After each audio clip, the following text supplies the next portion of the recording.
Superstars, join us and show us how men can be. And instead of crying, there's only one objective left in this world. And I'm gonna let my ladies tell you all about the plan. Take it away, ladies. But I'm not gonna shoot you.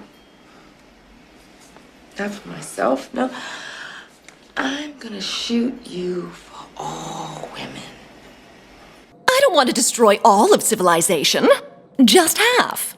The male half! You tell it, sister! I want you to sing my name. I know a lot of you don't know me. My name is Lebo. It's very simple. This is what you say. Lebo, Lebo, Lebo. Welcome to Lights on It Levy. Now this is a show where Shana spell out on the culture. Anyone that you should know or already know. Now superstars, today we are talking about so many relationships. That's actually crazy. It is so crazy. But before we do that, I want to talk about the Bafana because they are playing tonight and I wish them well. But let us get into hot topics of today, which is relationships galore. Let's go. In the case of 58-year-old Cora Jean Simmons, Brown, you are not the father.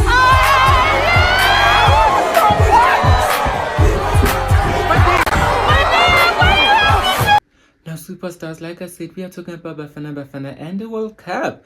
And today they are playing against Czech Republic, and I need them to win. I need them to win so badly. And of course, I'm supporting my boys. You know, I am supporting my home team.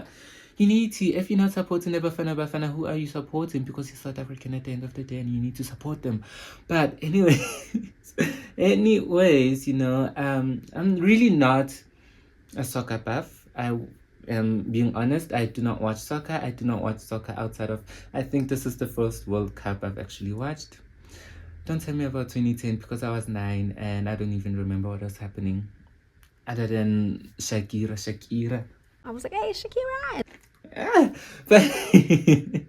But other than that, right now, like I said, I'm not a soccer person, so I am definitely watching for Bafana, for Tyler and the hot men. I am. England and France have the hottest. They do. They do. Let us actually get into the first match. Bafana versus Mexico, you know. With that, I tried tuning in on DSTV Stream and SABC Plus. They both crashed. What? They both crashed. So I kind of missed Tyler's performance. I have watched it. Yes, I have watched it. But I did miss it on that day. And I hated that because I was tuning, like I said, I tune in for Tyler. I tune in for the Bafana. And I also tune in for the hot men. So I was kind of bummed that I actually missed Tyler's performance because I was like, damn, I wanted to see her sing the national anthem. Even if I was like, why didn't she sing the Boom Shaka one? Morena Boloka.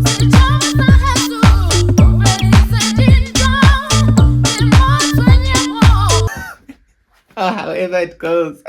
But that is, I love that national anthem. I mean, when my mom introduced me to it, I'm like, hey, you know what? This is a banger, you know? This is a banger. But yeah, I was like, should have, sang the rendition. But she sang the proper one. She sang really well. Her dress was really cute. I did see there's a whole lot of discourse around her dress and how she sang it because she her vocals picked up when it was when it was time for the Afrikaans and English sections and not so much on the Zulu and Sotho ones. And people are like, but that is, a prayer. And she was being respectful of that. Oh my gosh, of that. And that is true, you know. You don't want to do too much. Like Boom Shaka. Nkosi sigelela woza moya wam. Okay, no. I wasn't expecting to sing. But anyways, I'm not gonna get into Bafana losing Mexico because I don't even know why. I do know that people have been saying the formation was whack and all that. But like I said, I'm not a soccer person, so I'm not even going to get into detail. But I will get into Tyler's second performance, when she was singing with Future. You know, she has a collab with Future, and she sang, and people are quick to notice her looking at Future, you know, like, yeah. But then she shut those rumors down by showing y'all that she always does that pose. You know, it's a Tyler signature pose.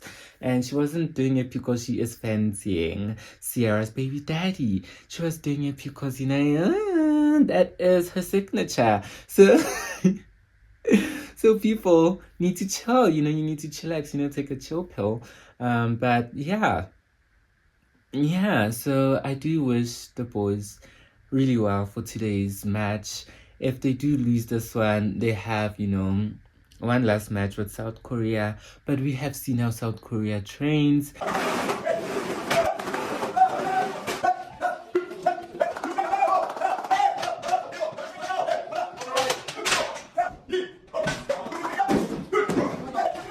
And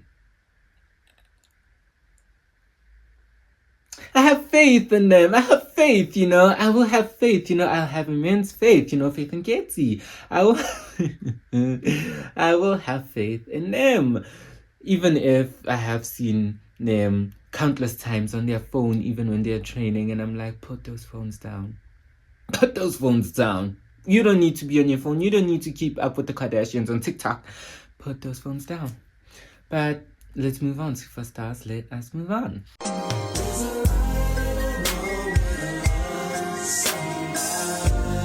So Millie Bobby Brown has come out in defense of her husband after he was criticized of not helping out with the baby and essentially being deemed as a bad parent. And she basically said that he is the greatest dad. You know, he is sweet, he is loving, he is kind, and he is not a bad parent as you guys have put it. But let me show you guys the picture and you be the judge, because when I saw this picture, I saw it before her coming out, like with regards to the backlash. I'm not seeing it now, but I'm showing you. If you haven't seen it, this is it. And to me, he does seem like a I don't want to say bad parent. Because I don't know how deep it goes, but I will say that him not helping, because she has said that we say that, you know, it's women empowerment, and, you know, women have to, you know, fend for themselves, you know, and be strong and all that. And I am, you know, no, I'm paraphrasing, so don't, you know, quote me on that. But she has said that, you know, we spew, we shout, you know, we chant, oh my gosh, we chant women empowerment. But when it comes to these types of things, now we say, where is the husband? Why is the husband not helping? But this is not even feminism. This is not even, you know, for me, because I'm like, any person that has common decency would help you, girl.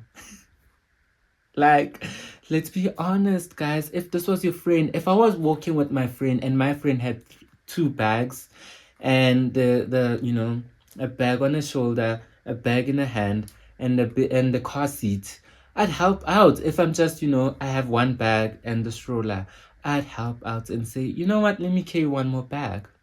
Not even the baby, the bag. Carry the bag. If she doesn't want the baby, you know, if she doesn't want you to carry the baby, then carry the bag. But he was like, hey, I ain't gonna carry a thing.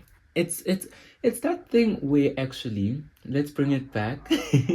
Let's bring it back and say it's that thing where men get praised for let me not take off my glasses, but men get praised for the bare minimum, you know, like if he is doing the bare minimum for his kid, people praise it and be like, oh, he's such a great dad or whatever. But that's what he's supposed to do. He is the dad. He is supposed to care for that child. It's not a woman's job. I'd be the man. Granted, it was, you know, back in the 40s and before that, but we have evolved. Women are in, you know, spaces where only men were allowed in those spaces. Women are now dominating in those spaces.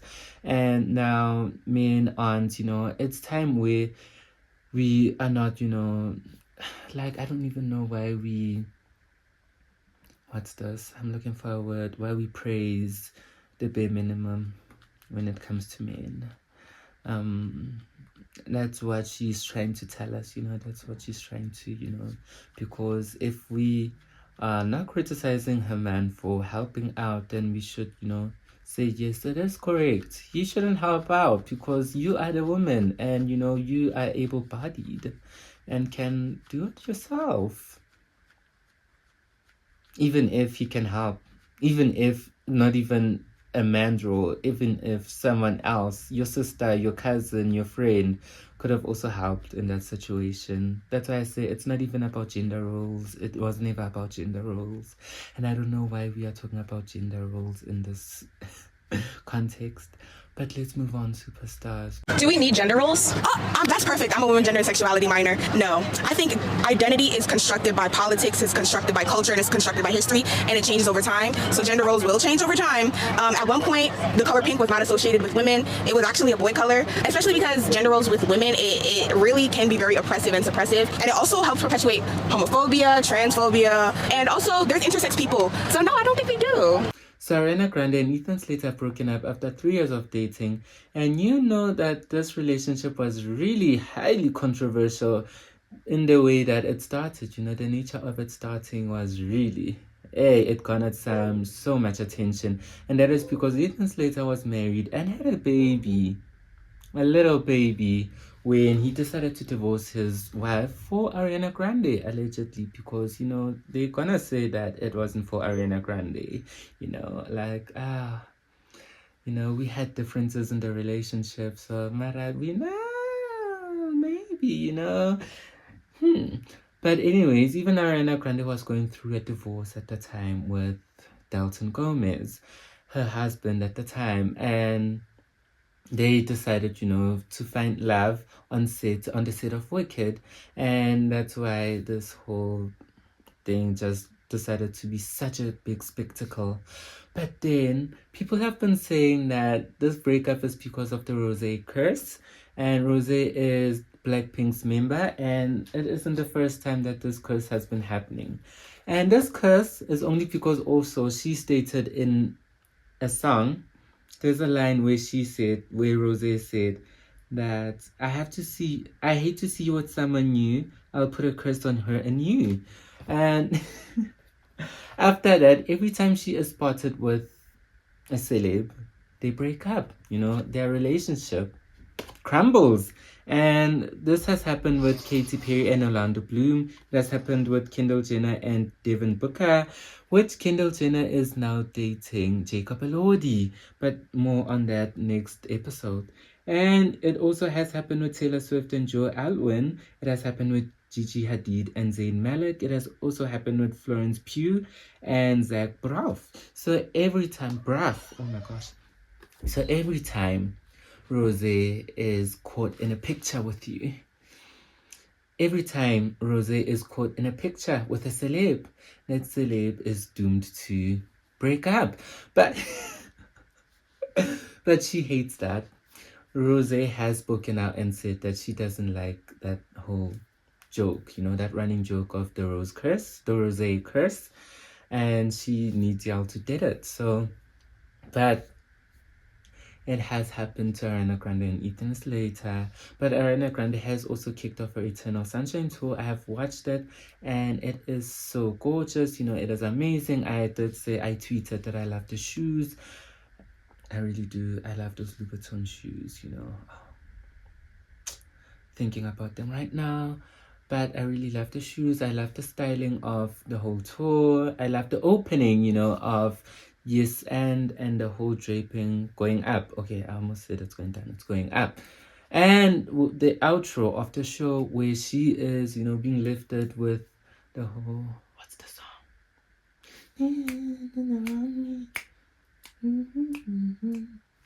I know the song. It's my favorite song, Supernatural. Yes. The ending with Supernatural. A lot of people are feeling bad that she is not performing Sweetener, but there was a Sweetener tour. If they want that, they can watch Excuse Me, I Love You. But I'm being honest. But also, people have been speaking about her weight. people have been speaking about Ariana Grande's weight. People have been drawing comparisons, and I just think that at this point, she has spoken out about people talking about her body, and that is why I'm not gonna get into her weight much, because not even much. I'm not gonna get into her weight because she has spoken out about it. She has spoken countless times about her weight and people talking about her weight. So I just feel like we are beating a dead horse because she has spoken about it. There's always been a conversation about my body, my face, my hair, my voice, my everything. And it's like, if you change it and correct it, then it's wrong again for different reasons. It's like, I've heard every version of it, of what's wrong with me, and then you fix it, and then it's wrong for different reasons. I think in today's society, there's a comfortability that we shouldn't have at all. Commenting on others' looks, appearance, what they think is going on behind the scenes. There's a comfortability that people have commenting on that I think is really dangerous. And I think it's dangerous for all parties involved. No one has the right to say shit. I think we should be gentler and less comfortable commenting on people's bodies, no matter what. If you think you're saying something good or well-intentioned, we should really work towards not doing that as much. There are many different kinds of beautiful. There are many different ways to look healthy and beautiful. So I don't understand why we... And I get it. I get people are saying that, they're concerned. And some people also are addressing their...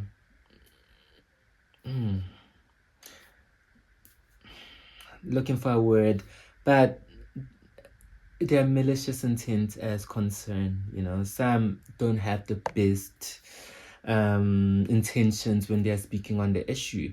And I get some fans do, but I just feel like she has spoken out and said that she is good, she is healthy and whatever, and she has spoken out on don't comment on her body and whatever. So I'm like, if she says that, what else can I say? I can't add on and say, no, but I can see that you're not good and you are skinny and you need to eat and you need to, you look like you... She's aware of it. She's aware of the comments.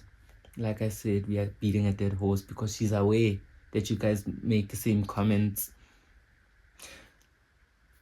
Side effect of Ozempic is always crying. Yeah, Ozempic that you introduced me to. Yes, because you were on it.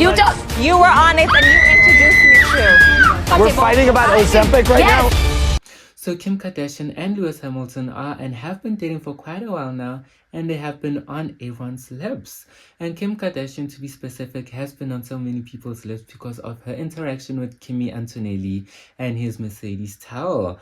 And what happened is Kimi has a reserved towel, for after the race. After his race, he will dab himself with the towel, wipe the sweat off.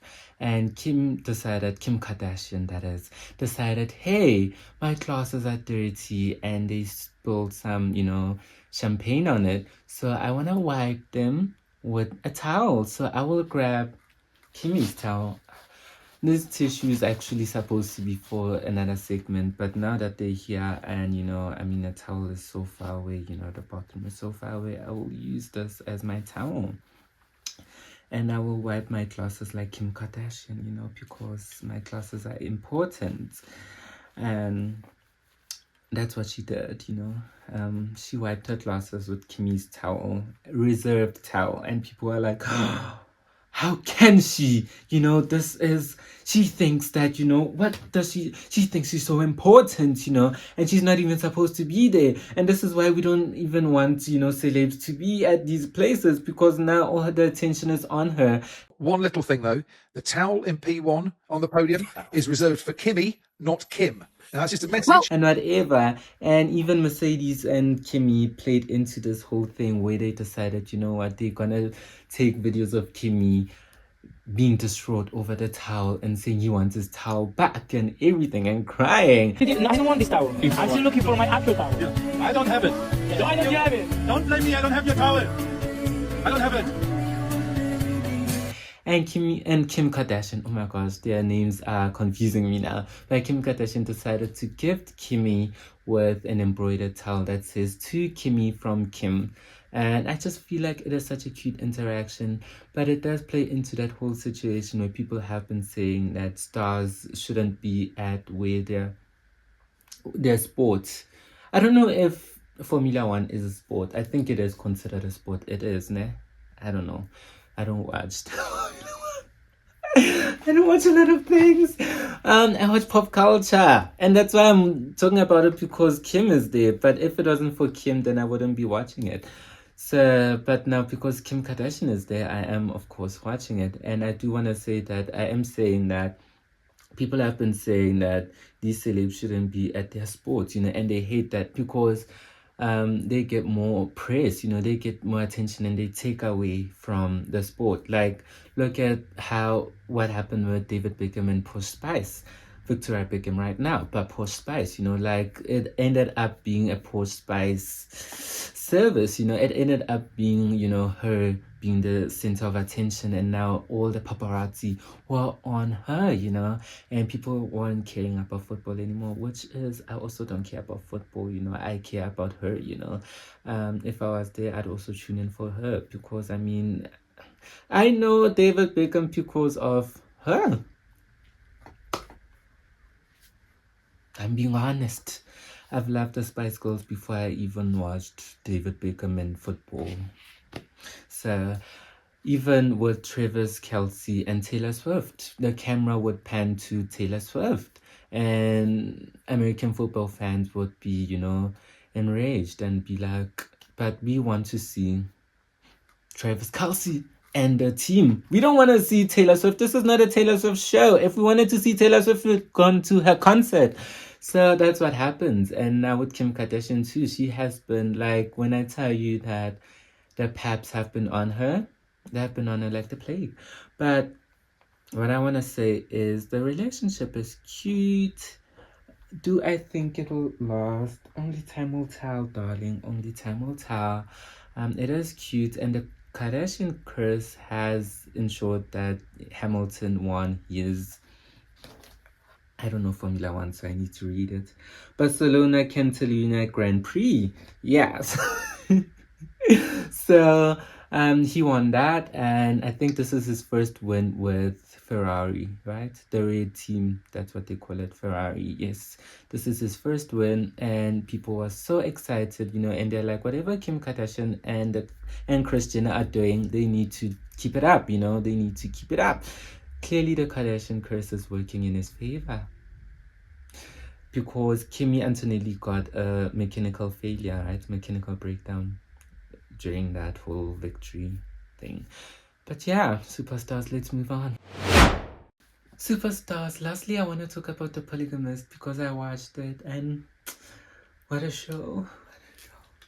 I'm crying because Jonas left me.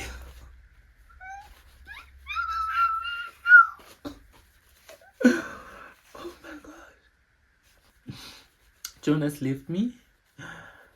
He left me, and honestly, when I tell you that show was amazing. That show was, and didn't want to tell you guys that I am wife number 4. Anyway, I even wrote, because you see how small my cards are, very small. And Kinani script. Kinani is such a huge thing. I can't read my glasses because I won't see. I have a huge thing. I want to talk about so much, I want to talk about so much, and I don't know where to start. Let's start with the story. Let me put on my glasses because we're starting with the story, and I don't think I'm gonna need to see. So we're starting with the story, and we're starting with, it has 22 episodes, and I've watched all 22. It took me a while. Because, guys, 22 episodes. I've watched all 22. I actually finished the 22nd one today. And guys, when I tell you that there were some moments I was confused, moments I was like shocked, moments I was happy, moments I was sad, moments I was angry, roller coaster of emotions. And we get into episode 1 and 2, and I guess I was confused with episode 2. They threw me for a loop, because I was like, oh, so this is the introduction to Matiba.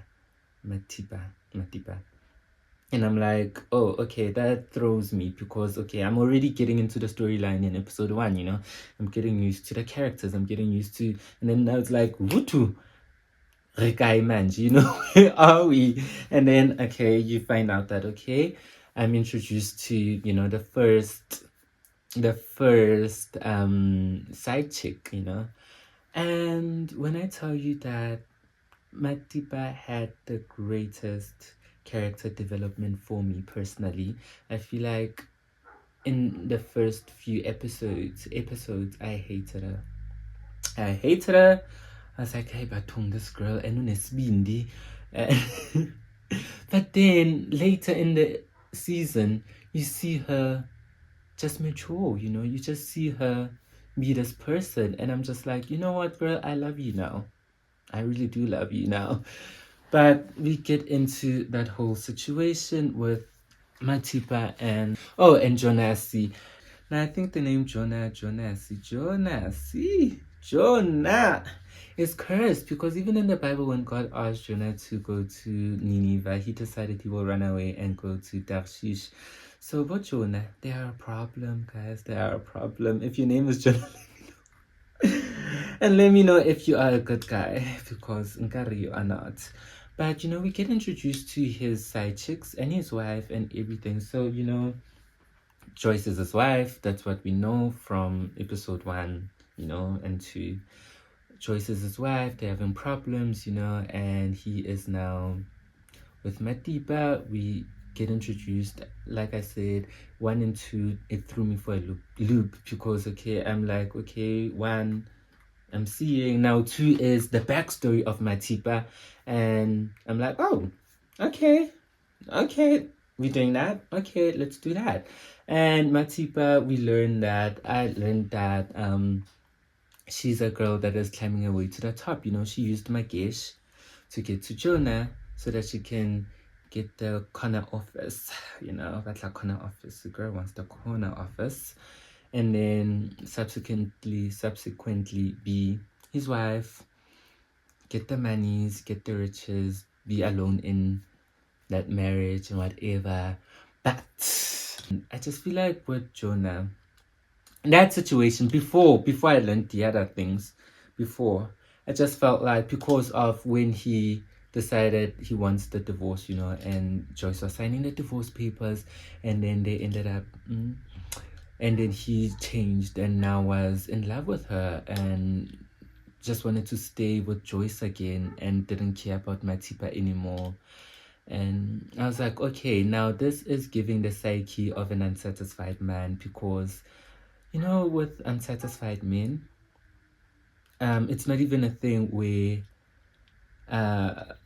they don't like you, they don't care about you, they don't love you. I feel like they do have that love, they do have that care in their hearts, but he can never be satisfied with you and any other woman. And I just feel like that's the whole point of polygamy. I'm so sorry if you Zulu and practice that, or not even Zulu, but practice polygamy. But to me, that's what I'm seeing, you know, a man that is never satisfied. So he'll always want and want and want. And that need, you know, when they say once you get richer, let's say if you want 1 million, once you get 1 million you want more, and once you get 10 million you want 50 million, once you get 50 you want 100 million. That's how it goes also with the unsatisfied man, you know. Once he gets this girl, he wants that girl, he wants, but he doesn't want you to leave, you know. You shouldn't leave, you Ngiyamthanda nobami. And just like in Love Island, because even in Love Island, Sincere is always talking, and is saying a whole bunch of lies to these girls. And he seems like he believes his lies. Sincere seems like he believes his lies, talking about he has 2 fish, you know, and he can't, you know, let go of the 1 fish, whatever. And when he's with Soul, he tells her she's a breath of fresh air, and she's, you know, so peaceful and whatever, and he wants to be with her. And then he gets to Melanie and he says things like he wants to be with her and he sees a future with her and whatever. So like that. So that's why I said, this is why I said, even in my other hot topics, that Cynthia seems like a cheater to me. But now I can see, as it's clear as day, that I mean, it did say that he's a cheater, but like I'm seeing that it's psychological. It is giving psychological. But anyways, back to the whole story of the polygamist. The polygamist. So we had episode 2, which introduced us to Matipa and her whole story up until episode 10, where we were introduced to Essie and finding out that actually Essie is Queen Mother. Essie is who he married first, who Jonas married first, and Essie is Mother. She is Mother. But we get to know her, we get to know the backstory, we see that she actually grew up with Jonas, and she is the reason why Jonas is where he is today and not Joyce, even if Joyce thinks that she is who. But it is actually Essie, and it made sense because every time I would see Sarah talking about, like, Sarah would act out, and I just didn't understand why is she resentful of the Comoras, which I hate that surname. I don't know why they use that surname, because it was confusing me. Every time they'd say Gomorrah, I'd actually think of Alexandra, and then I'd be like, oh yeah, it's their surname.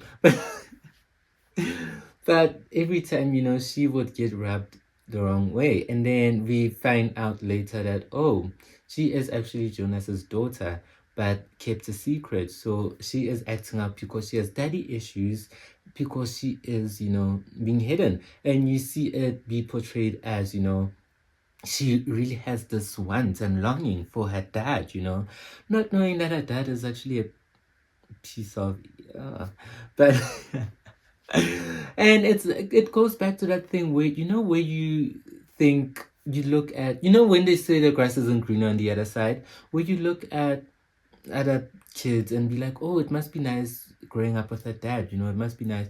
But others, I mean, some, it is great to have a dad, but others, they are suffering with that dad in the house. They hate it. They want that dad to be out. They are thinking, hey, maybe it would have been nice having no dad. And I guess that was what's being portrayed, because Sarah is wishing that she would spend time with her dad. But these other kids, Minzy and I forgot what the daughter's name is, but they are not having the best time of their life with the dad around. Like, they really weren't. And then episode 14, we get introduced to Lindani, the relationship with Jonasi. And I want to pause here because I feel like Matipa threw herself at him. We saw, like I said, climbing her way to the top. And I just feel like with Lindani, that what was being portrayed resembled kind of that. And I wish they had written it a bit differently. And if it was my decision, I would have asked them to do it in a kind of intimidation route, ending up being Stockholm Syndrome, because she was just too eager. To me, she was just too eager, and I think she was a high school student, if I'm not mistaken, grade 12, I don't know. Yeah, grade 12, right? And I get that, there are eager students waiting to, jump on, but to me, I just felt like, the mom said later, that she's been there since she was 8. And, so I just feel like it could have been like a intimidation kind of thing, rather than her being so eager to, actually jump into his arms so quick. I'm like, oh, okay, that's happening. Because it just gave, now all these women are throwing themselves at this man. What does this man have that... It happens. This is someone's reality, and it happens. Some people out there are living life not knowing that their dad has a second family, or her husband has a second family. It happens, and it is crazy. Actually, I shouldn't be saying that it happens, because that is crazy and shouldn't be normalized, but it is. It's a man's world. This is a man's world. It's a man's world. And it happens, and then we get introduced to Lindani, and that whole situation, and then later we get introduced to how he essentially dies. Hey! Oh, nobody accused you of that. I wanted to talk about Jonas and his high sex drive. That man has a high libido. Like he is willing to hump anything and everything. Like even when Matipa had kids and she is fresh out the hospital, she is, watching over her kids, and he's there asking for a BJ and stuff, and I'm like, oh my gosh, pick it. Even when Essie was peeing and he wanted to hump her, and like he is forever horny. He's a hornball. Like,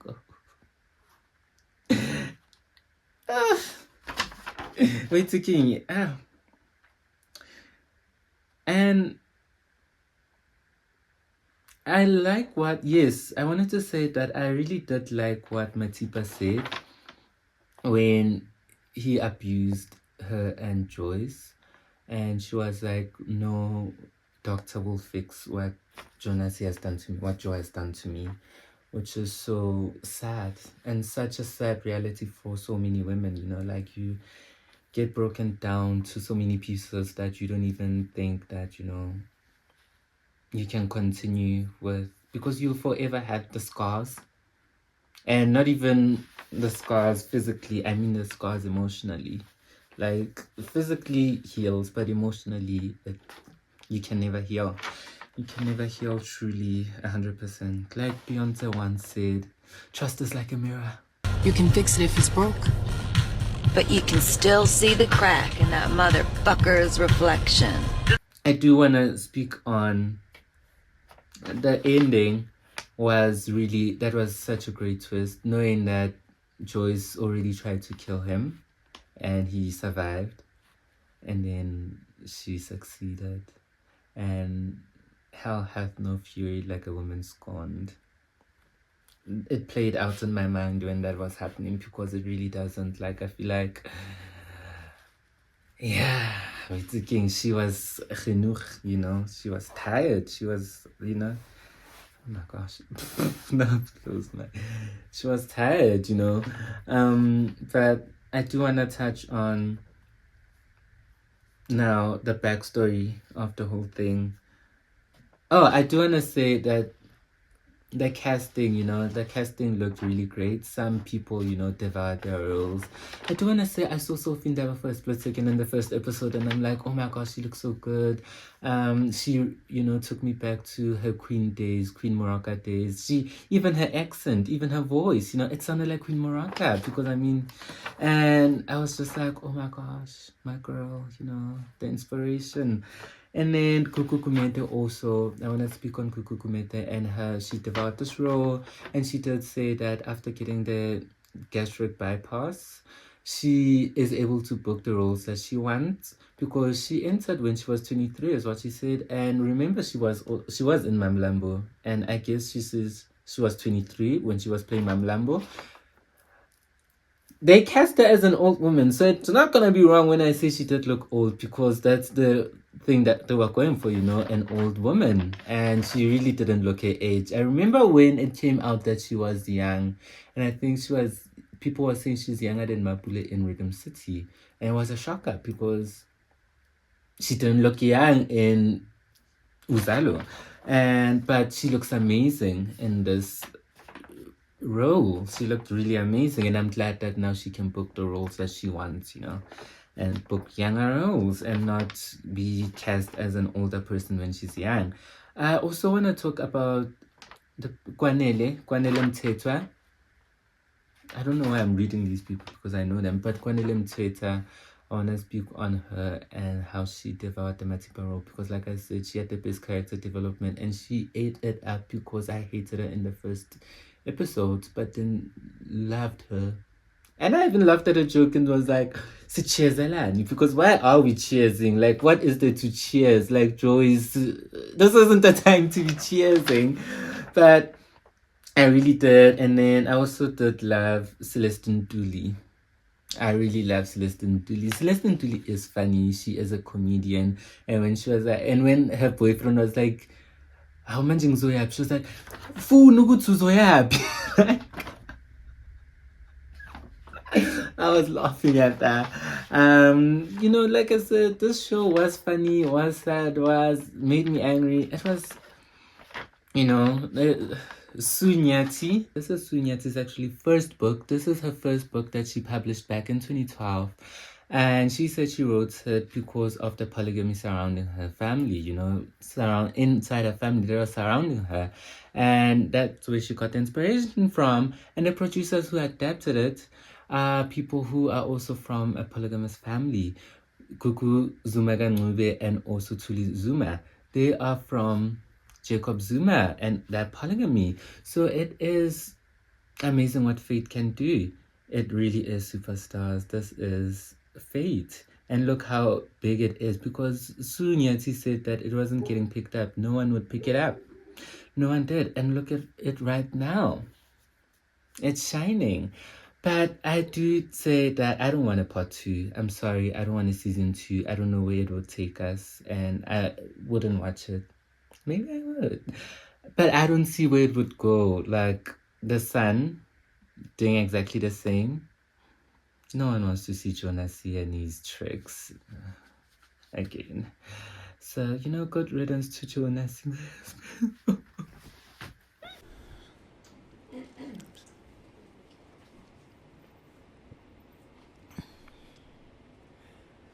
Kitlalibona this Sunday when we talk about hot topics, you know, when we talk about serious stuff, when we talk about things that I love. But Superstars,